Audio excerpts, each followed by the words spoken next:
नमस्कार. सर्वप्रथम आज आपल्यासमोर ह्यासाठी येतोय की माझ्या जोडीला एक 76 वर्षाचे एक काका कार्यालयात आले आणि ते आले आणि त्यांनी सांगितलं की आम्हाला ज्येष्ठ नागरिकांचे पास हे अजून उपलब्ध होत नाहीये. मी जेव्हा माहिती घेतली तेव्हा असं समजण्यात आलं की काही स्वाक्षरी बाकी आहेत आणि त्यासाठी पास उपलब्ध होत नाही.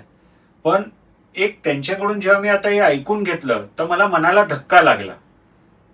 त्यांना बसवाल्यांनी ज्येष्ठ नागरिकांचा पास असून सुद्धा त्यांच्याकडून पैसे घेण्यात आले. तर आपणच त्यांच्याशी मी आता बोलणार आहे. ते काय सांगतात आपण पहा.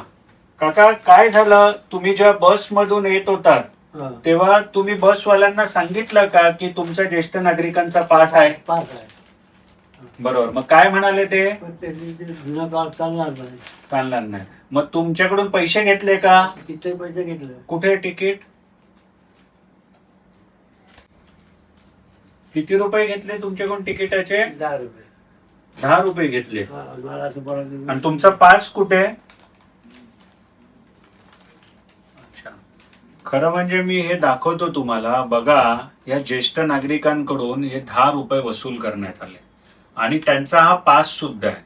जरी ही याच्यामध्ये मुदत 31 मार्च 2026 पर्यंत जरी असली तरी स्वतः एक महिना पुढे झाला. SN जे वाहन बसवाले जे आहेत त्यांनी एक परिपत्रक काढलेलं आहे आणि त्या परिपत्रकामध्ये स्पष्ट लिहिलेलं आहे की यांना आता 31 मे पर्यंत मुदतवाढ देण्यात आलेली आहे.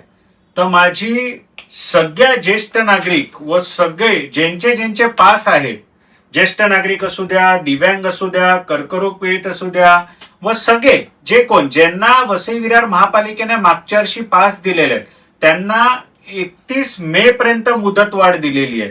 त्यामुळे कोणी आपल्याला जर बसमध्ये विचारलं की बाबा तुमचा पास आहे तर त्यांना पास हा दाखवायचा आणि सांगायचं की हे परिपत्रक निघालेलं आहे. तर 31 मे पर्यंत मुदत ही वाढवण्यात आली. कोणीही त्यांना पैसे द्यायचे नाही, मोफत त्या बसमध्ये प्रवास करायचा आहे.